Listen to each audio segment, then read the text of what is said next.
Okay, so you know how it is, right? You're busy, life's hectic, and there's just like a constant flood of information coming at you from all sides. Yeah, absolutely. It can feel overwhelming. Totally overwhelming. And you want to, be informed, really understand things, but it's like, who actually has the time to sift through endless articles and studies and Right. You everything? just want to get to the good stuff. Exactly. And that's why we do this, that's the whole point of the deep dive.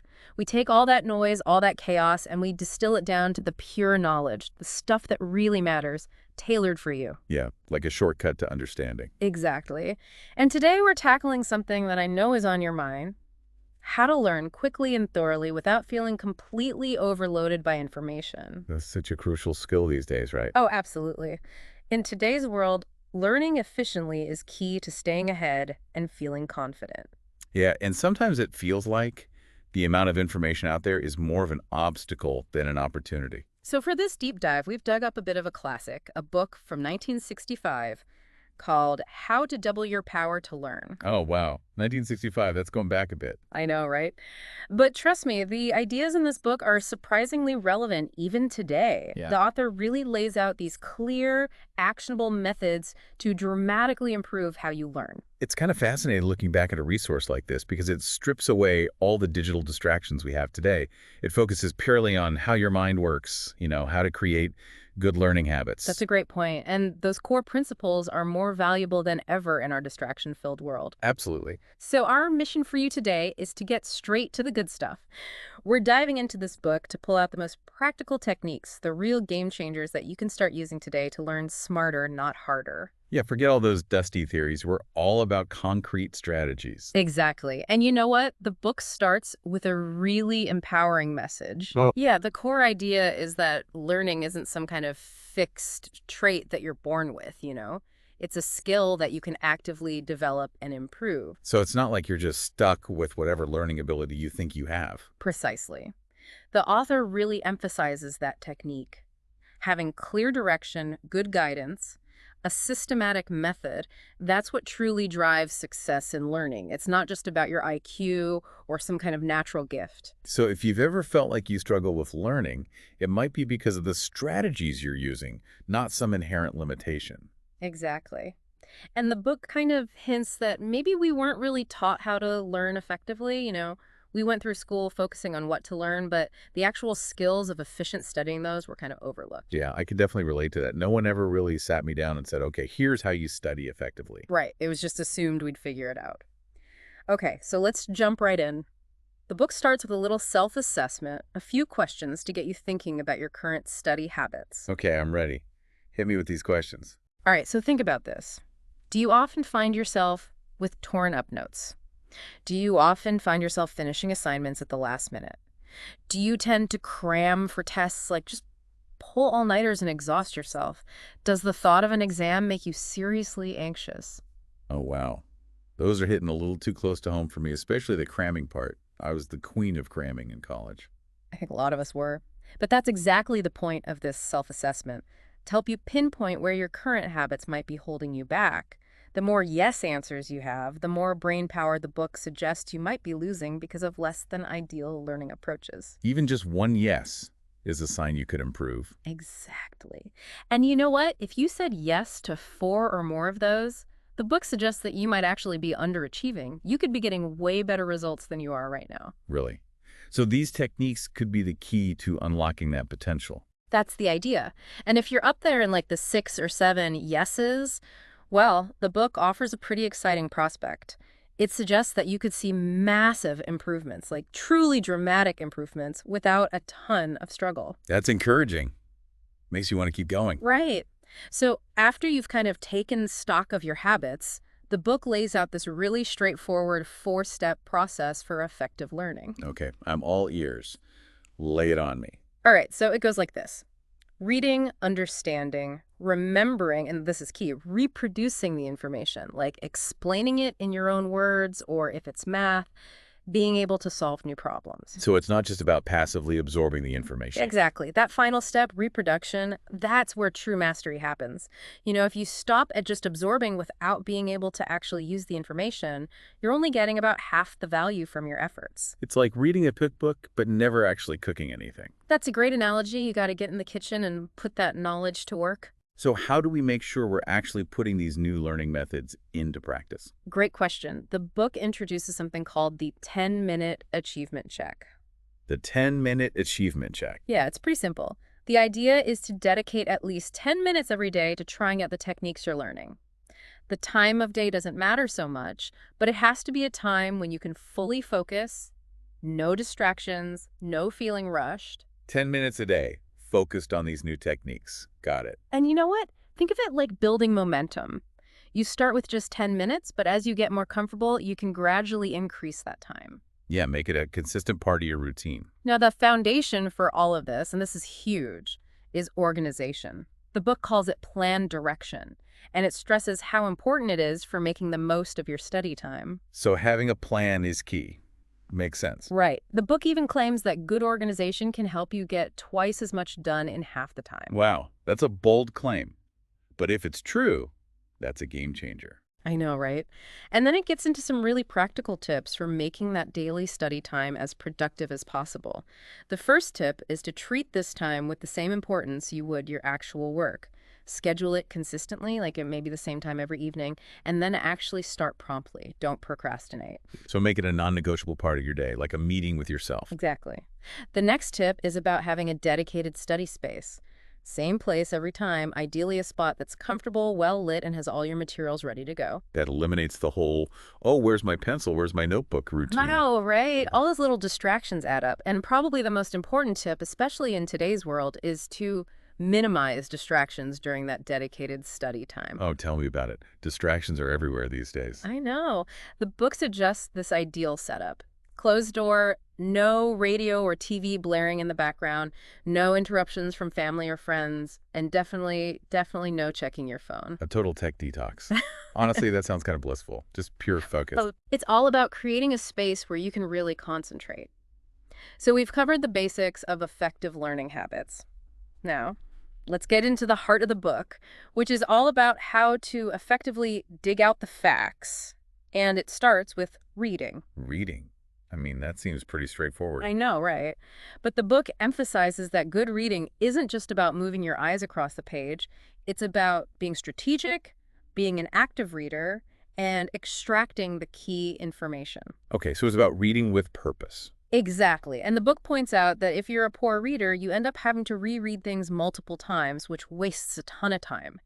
And you're also way more likely to make mistakes simply because you missed something crucial in the text. I've definitely been there. Misreading instructions is the worst. It happens to the best of us.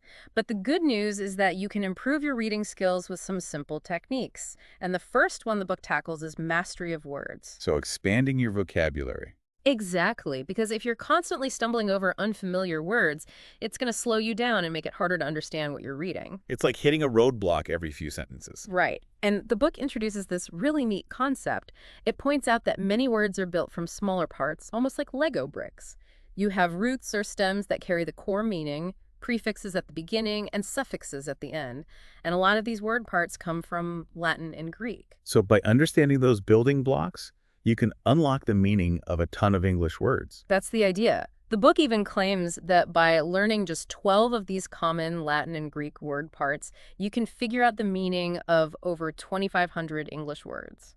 That's incredible. It's like having a secret decoder ring for language. I know, right? And it gives you some great examples, like the prefix "d," which often means down or away, as in deduce or demote, or dis, meaning apart or not, like in dismiss or disagree. And then there's dia, meaning across or through, like in dialogue or diameter. Those are really helpful. And it does the same for suffixes, right? Yeah, it gives examples like O, meaning of or containing, as in prohibitory. Yeah. Os, meaning full of, like in verbose. And odis, meaning full of or having the quality of, like in mountainous. So by breaking down these words into their parts, you start to see patterns and make connections. Exactly. It becomes a more active, analytical way of learning vocabulary rather than just memorizing lists of words. And the book also provides examples of common root words, like cred for believe, mit for send, scrib for write, and tele for far. You can see how those roots form the basis of so many words we use every day. Wow, I never thought about words like that before. It makes so much sense. The book even recommends creating your own personal fundamental vocabulary dictionary for any subject you're studying.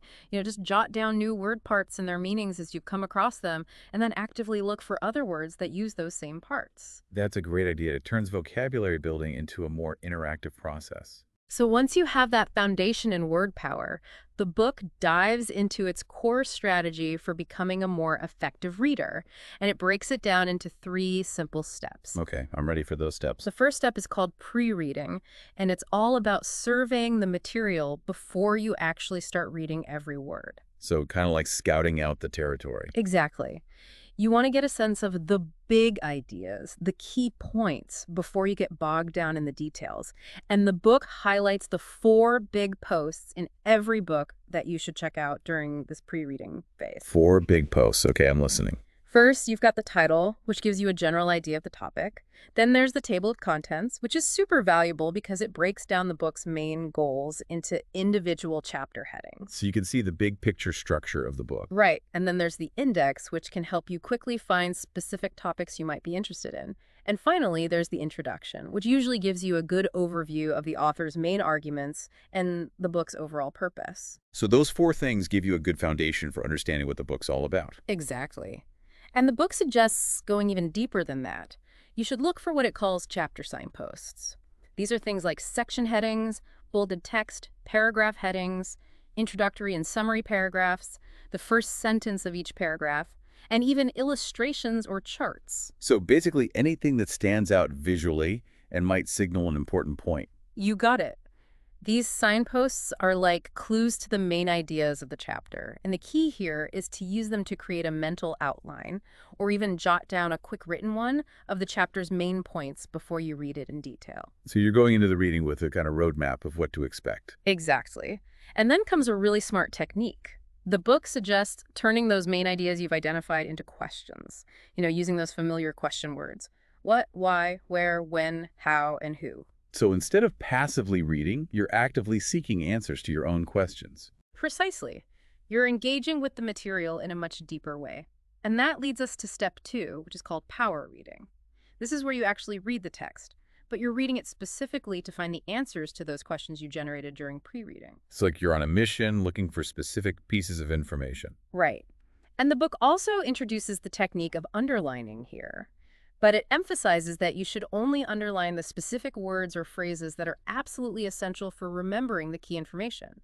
Often this will be just 1 or 2 sentences per page. That forces you to be really selective about what you highlight. Exactly. And the book gives some examples of how this works in practice. For instance, in a sample chapter that's explaining declarative sentences, power reading would lead you to underline just this sentence.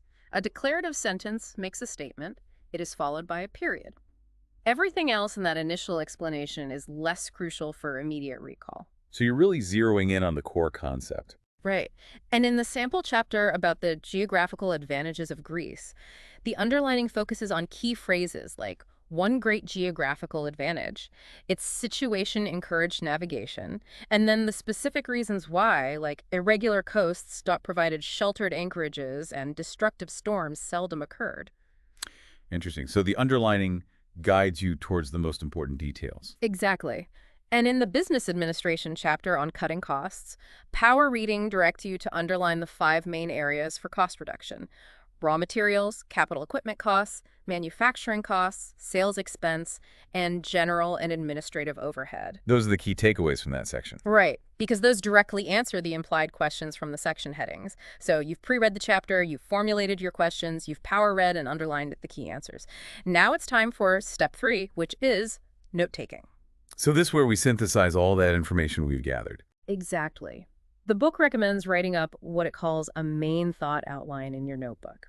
You should use a separate page for each subject and clearly note the assignment details at the top. A main thought outline. What does that look like? It's not about copying huge chunks of text. It's about concisely summarizing those underlined answers in your own words and organizing them in a logical way. So it's like creating your own condensed version of the chapter. Exactly. And the book gives examples of how these outlines might look for those sample chapters, focusing on the main definitions, contributing factors, and categories of information. Okay, so you're really distilling it down to the essentials. Right. And the book also suggests different ways to organize your notes, depending on what kind of information you're dealing with.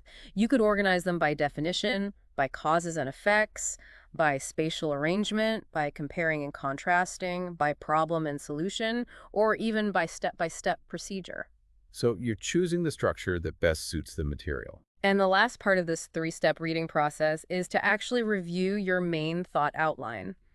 The book stresses how important this is. Once you've reviewed it, you can close the book feeling confident that you've really absorbed the chapter's core ideas. So it's not just about taking notes, it's about actively engaging with them. Exactly. Now, the book doesn't just focus on textbook reading. It also gives some great advice on how to get more out of your daily reading, like newspapers, magazines, fiction, and even business letters. Okay, so how do we apply these techniques to everyday reading? For newspapers, the advice is to start by skimming the headlines. Turn any headlines that interest you into questions. Then read the first couple of paragraphs to find the answers, and skim the rest of the article for any really important details. That's a great way to stay informed without spending hours reading every single article. The book also suggests reading the editorials to get a sense of the different perspectives on the news. For magazines, the approach is pretty similar. Start with the table of contents, turn interesting titles into questions, quickly scan the articles, and then read more carefully to answer your questions. So the same principle of active reading applies here. Exactly. The book also encourages you to think critically about the author's purpose, their methods of persuasion, and to look for contrasting viewpoints in other magazines. That's a good reminder, especially in today's world where everyone has an agenda. For fiction, the book says to focus on identifying the main elements of the story: the hero or heroine, the villain, the setting, and the plot. Read the first few chapters carefully to get a handle on those elements, and then you can usually read at a faster pace as you become more familiar with the characters and the story. And then it encourages you to reflect on what you learned from the story. Yeah, like how believable it is and what it might reveal about human nature. For business letters, the advice is simple. Quickly glance over the opening paragraphs because they usually just contain standard greetings and formalities, and then focus your attention on the middle of the letter where the key information and any required actions are usually located. That makes sense. It's about prioritizing the most important parts. And now we come to a really crucial section: the all-important art of listening. The book argues that in many situations, being a good listener is even more important than being a good reader. Oh, absolutely. So much communication happens through listening. Exactly. It says that most people actually get the majority of their new information, about 80%, through listening, not reading. Wow, I never thought about it that way. But it makes sense. And the good news is that good listening, just like reading, is a skill that can be learned and improved. You're not just stuck with whatever natural listening ability you think you have. So how can we improve our listening skills? Well, the book suggests things like practicing repeating important facts from stories or articles you've heard. That helps strengthen your listening memory. That's a good tip. I'm definitely going to try that. And one of the biggest challenges with listening is that our brains can process information much faster than someone speaks, which makes it easy for our minds to wander. Tell me about it. I'm a master of zoning out during long lectures. The book offers some helpful tips on how to combat that and stay focused on the speaker's thoughts, even when your attention starts to drift. And then it gets into the practicalities of taking effective lecture notes. It says that this requires a strong listening memory and focused attention, and it recommends using a separate notebook for each course, and always clearly labeling your notes with the date, the lecturer's name, and the subject. So those are the basics of good note-taking hygiene. Exactly. And the first key step in taking effective lecture notes is to identify the central theme of the lecture. This might be stated in the title, in any handouts, or in the lecture's opening remarks. Once you've got that central theme, write it down at the top of your page. So you have a kind of anchor for the rest of your notes. Right. And then you want to track how the lecturer develops that theme. Listen for those main points and write them down in order. The book stresses that note-taking isn't about trying to write down every single word. It's about condensing the information, identifying the most important ideas, and summarizing them in a few key words or phrases. So it's like creating a skeletal outline of the lecture. Exactly. And the book points out two main ways to recognize those important points. First, because they're usually significant ideas that directly relate to that central theme you identified earlier. Makes sense. If it's related to the main theme, it's probably important. Right. And the second way is through signal words that the speaker uses to introduce those main points. Like they might say, the first point is, or, more importantly, or in conclusion. Ah, so those are like verbal cues to pay attention. Precisely. The book also points out that lecturers often hint at potential test questions by saying things like, it is important to note, or this will be a test question. Oh yeah, I've definitely had professors do that. And the book recommends marking those points clearly in your notes, maybe with a TQ or something, so you can easily find them later when you're studying. Smart move. And finally, the book strongly advises rewriting your rough lecture notes into a more organized and understandable form as soon as possible after the lecture. Ideally, right away while the information's still fresh in your mind. So don't just let those scribbled notes sit in your notebook. Take the time to actually process them. Exactly. Okay, so we've covered reading and listening. Now let's move on to part 3, which is all about expressing the facts.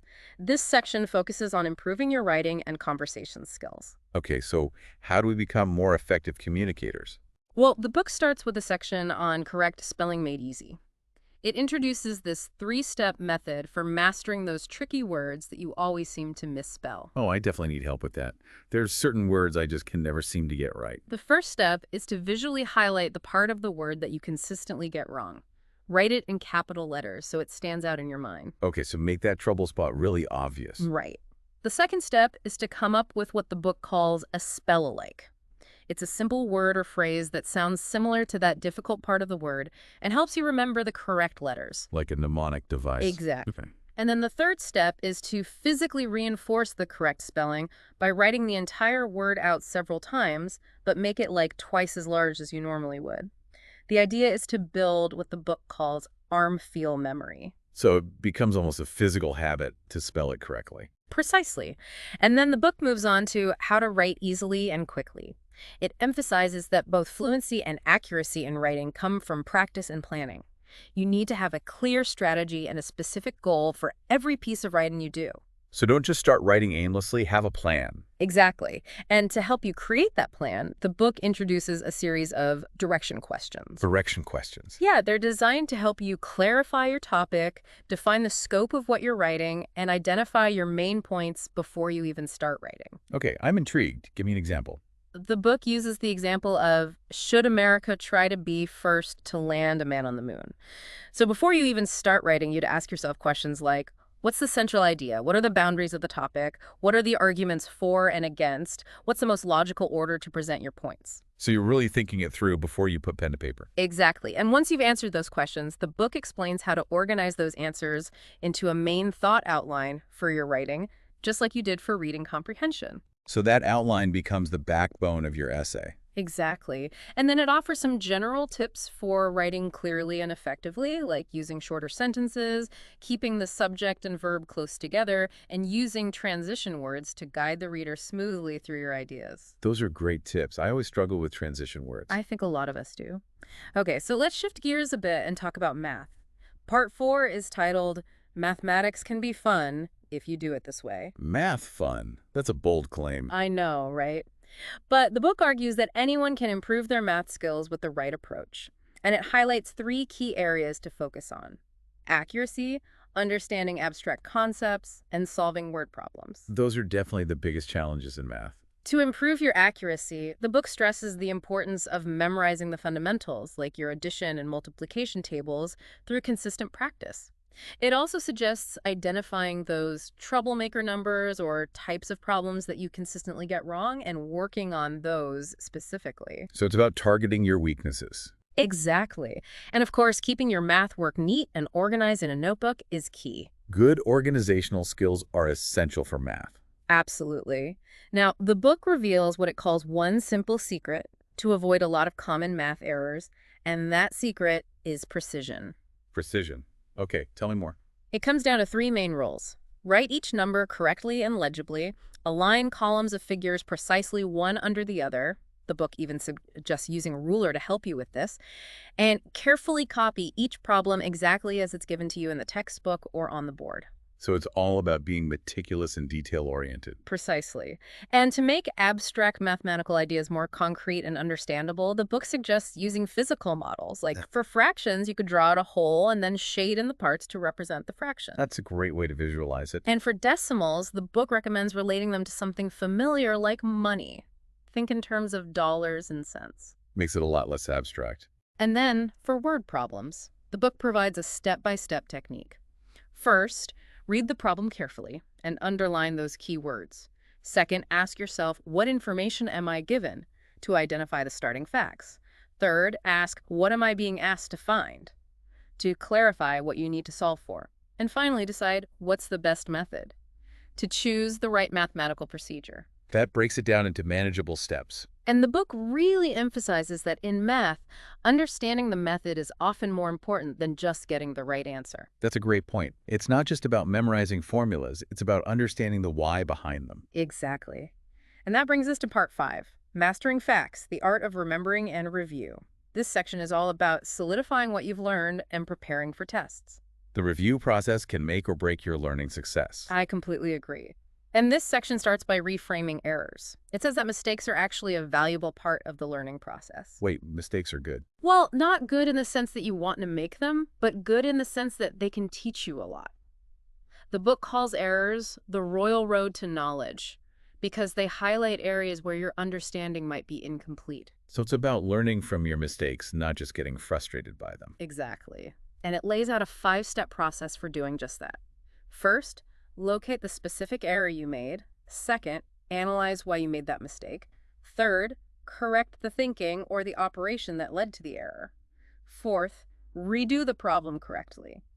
And finally, practice similar problems to solidify the correct approach. That's a really systematic way of dealing with mistakes. And then it outlines a plan of mastery that includes weekly review sessions, a final organization of your notebook before a test, and a final quiz review. Okay, break down those steps for me. So for the weekly review, the idea is to go back over the material you've learned each week, make connections between new chapters and previous ones, and review your lecture notes to identify potential test questions. So it's about keeping the information fresh in your mind and making those connections between concepts. Exactly. Then for the final organization of your notebook, you want to bring together your reading notes, your lecture notes, and any other relevant materials into a single, well-structured outline. You can also incorporate those probable test questions and key vocabulary terms into this outline. So it's like creating your ultimate study guide. Precisely. And then comes the final quiz review. This is where you actually create your own practice test from your revised notes. Try to anticipate the kinds of questions your teacher might ask and even phrase them in a similar way. That's such a good idea. It gets you in the test-taking mindset. And the book even offers some strategies for that final week of preparation before a big test, including how to divide your study time effectively, rewrite and condense your notes, give yourself practice exams, focus on your weaker areas, and do a final review with a study partner. So it's about having a comprehensive plan of attack. Exactly. Now, finally, the book gives some really helpful advice on the simple strategy of making the test help you pass it. It offers specific strategies for different types of short answer questions, like true-false, multiple choice, completion, matching, enumeration, analogies, number series, cross-out, sequence, and combination questions. Wow, that covers a lot of ground. I know. But the basic idea is to approach each type of question strategically. Like, for true-false questions, you want to carefully analyze every word in the statement, be wary of absolute terms like always or never, and look for more moderate language as a clue that a statement might be true. Those are good tips. I always get tripped up by those absolute terms. And for multiple choice questions, the book suggests trying to come up with the answer in your head before you even look at the choices.